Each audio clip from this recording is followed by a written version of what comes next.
ബാലകഥ ദക്ഷി. രചന വിജയശാന്തൻ കോമളപുരം. അവതരണം ഗായത്രി ജഗദീശൻ. കുഞ്ഞിക്കിളി തൊടിയിലും ഉമ്മർത്തുമൊക്കെ പരതി പറക്കാൻ തുടങ്ങിയിട്ട് കുറെ നേരമായി.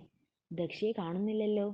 മുല്ലയും തുളസിയും മൂവാണ്ടന്മാവും ചെത്തിയും മന്ദാരവും രാജമല്ലയുമൊക്കെ ദക്ഷിയെ കാത്തിരിക്കുക. അവർക്കാർക്കും ദക്ഷിയെ അന്വേഷിച്ച് കണ്ടുപിടിക്കാൻ കഴിയില്ലല്ലോ. അവരുടെയൊക്കെ കാല് ഭൂമിയമ്മ കെട്ടിപ്പിടിച്ചിരിക്കുകയല്ലേ. എനിക്ക് പറക്കാൻ ചിറകുണ്ട്, നടക്കാൻ ദക്ഷിയെപ്പോലെ കാലുമുണ്ട്. എന്നാലും ദക്ഷിയെ കാണാത്തതെന്താ? കുഞ്ഞിക്കുരുവി എല്ലായിടത്തും ചുറ്റി നടന്നു. പറന്നുമൊക്കെ ദക്ഷി അന്വേഷിച്ചു. ദക്ഷിയെ കണ്ടതേയില്ല. ദക്ഷിയുടെ അമ്മ കമ്പ്യൂട്ടറിൽ എന്തൊക്കെയോ ചെയ്യുന്നു. ദക്ഷി അമ്മയുടെ അടുത്തുമില്ല. അകത്ത് കയറി നോക്കാം. കുഞ്ഞിക്കുരുവി പയ്യെ പയ്യെ ഉമ്മറത്തേക്ക് കയറി.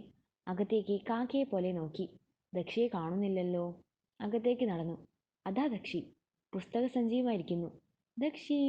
ദക്ഷി കുഞ്ഞിക്കുരുവിയെ നോക്കി. ദക്ഷി, എന്തു പറ്റി? എന്താ വരാതിരുന്നത്? നമുക്ക് കളിക്കണ്ടേ? നമ്മുടെ കൂട്ടുകാർ കാത്തിരിക്കുക. വാ ദക്ഷി, നമുക്ക് കളിക്കാം. മാമ്പഴവും പേരക്കായും ഒക്കെ പറിച്ചു തരാമെന്ന് അണ്ണാറക്കണ്ണൻ പറഞ്ഞിട്ടുണ്ടല്ലോ. കുഞ്ഞിക്കുരുവി ദക്ഷിയുടെ തോളിൽ വന്നിരുന്നു. ദക്ഷിയുടെ കവിളിൽ കൂടി കണ്ണുനീർ ഒഴുകുന്നല്ലോ. ദക്ഷി കരയായിരുന്നോ? എന്തിനാ കരയുന്നേ? അമ്മ വഴക്ക് പറഞ്ഞോ? ഇല്ല. കുഞ്ഞിക്കുരുവി ഇത് കണ്ടോ? എൻ്റെ ബാഗും പുസ്തകവും. എനിക്ക് പള്ളിക്കൂടത്തിൽ പോകണം. അവിടെ എനിക്ക് ഒത്തിരി കൂട്ടുകാരുണ്ട്. മായ, കണ്ണൻ, അപ്പു, മറിയ, ലില്ലി, മുരുകൻ, കാസിം, ജോയ്, അങ്ങനെ കുറേ കൂട്ടുകാർ. എല്ലാവരെയും കാണാൻ കൊതിയാവുന്നു. ഇന്ന് സ്കൂൾ തുറക്കുന്ന ദിവസം. ടീച്ചറമ്മ മിഠായിയും മധുരപലഹാരങ്ങളും ബലൂണും പീപ്പിയും ഒക്കെ തരുന്ന ദിവസം. ഓർത്തപ്പോൾ എനിക്ക് കരച്ചിൽ വന്നു. സ്കൂൾ തുറക്കാത്തത് നമ്മുടെ ആരുടെയും കുറ്റം കൊണ്ടല്ലല്ലോ. ആ കൊറോണ കാരണമല്ലേ. പതിവ് പോലെ പുറത്തൊക്കെ പോയാൽ കൊറോണ വന്നാലോ? കൊറോണ വന്ന് എത്ര പേരാ മരിച്ചത്. നമ്മുടെ നാട്ടിലും മരിച്ചില്ലേ.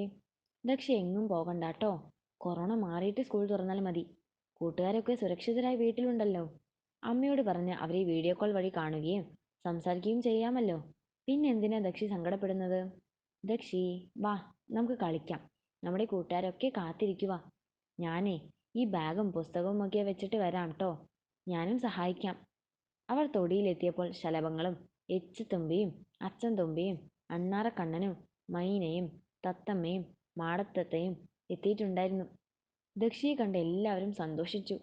അണ്ണാറക്കണ്ണൻ ജിൽ ജിൽ എന്ന് ചിലച്ചുകൊണ്ട് പഴുത്ത മാങ്ങയും പേരക്കായും ഒക്കെ പറിച്ച് താഴേക്ക് ഇട്ടുകൊടുത്തു.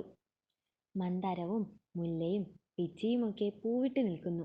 വണ്ടുകളും ചിത്രശലഭങ്ങളും പൂക്കളിൽ ചെന്നിരുന്ന് തേൻ കുടിക്കുന്നത് കണ്ട് ദക്ഷി നിന്നു. പക്ഷികൾ ദക്ഷിയുടെ ചുറ്റും പറന്നു കളിച്ചു. ചെടികൾ കാറ്റത്താടി നൃത്തം ചെയ്തു.